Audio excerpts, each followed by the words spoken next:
у Яфиры Пячонкин Николай. Я знаете, что хочу сказать? Вот какие у нас люди.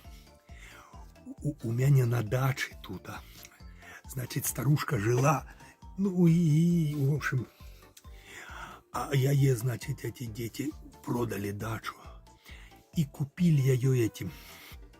Марина, бля, хамуха, я забыл, как они, антихристы, антишники купили, бля. Ну, парень с девкой, и он такой с бородкой, и она такая. Вот, короче говоря, они через забор живут там, бля, хамуха. И они говорят: Пячонкин, приходите в гости, познакомимся. Ну, я побежал в магазин, значит, взял бутылочку, все. Марина взяла у нас с прошлого года это квашеная капуста, 3-литровая банка, ну, подарить людям же надо. Вот. И мы, значит, к ним пришли, поставили все. А они говорят: мы не пьем. Я говорю: как? Познакомиться как? Они говорят: нет, мы здоровый образ жизни, ведь только чай. Ну, ладно, давайте чай. И вот налили чай.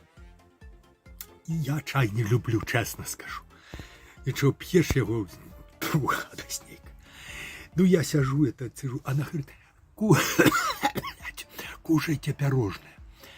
И дает такое, бляха-муха, на тарелочке такое маленькое, такое круглое, коричневое. Ну, я так попробовал, ну, сладкое. Я говорю: скажите, ну, разговор же надо завести. Как ты без этого поговоришь с людьми?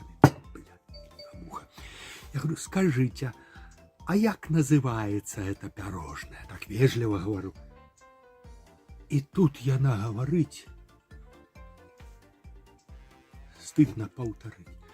Это пирожное называется тиранису. У меня чуть очки не лопнули. Я говорю: как? Она говорит: тиранису. Я на Марину глянул, у Марины вот так и челюсть отвисла. И знаете, я так и сказал. Я говорю: знаете что? Если вы хотите посмеяться над простыми людьми, так только не над нами. И говорю, и свою тиранису сами ешьте. Я взял бутылку и пошел, и мы ушли. А Марина забыла эту, значит, банку с этой квашеной капустой. Я говорю: не ходи, пусть подавятся этой тиранисой своей. Пусть задавятся и съедят ее вместе с нашей капустой. Тираниссы это надо людям такое в глаза, бля. Хамуха. Не слышите они? В общем, вот такие соседи. Вот скажите, как жить, блядь. Не ссы, говорите. Тираниссы, блядь.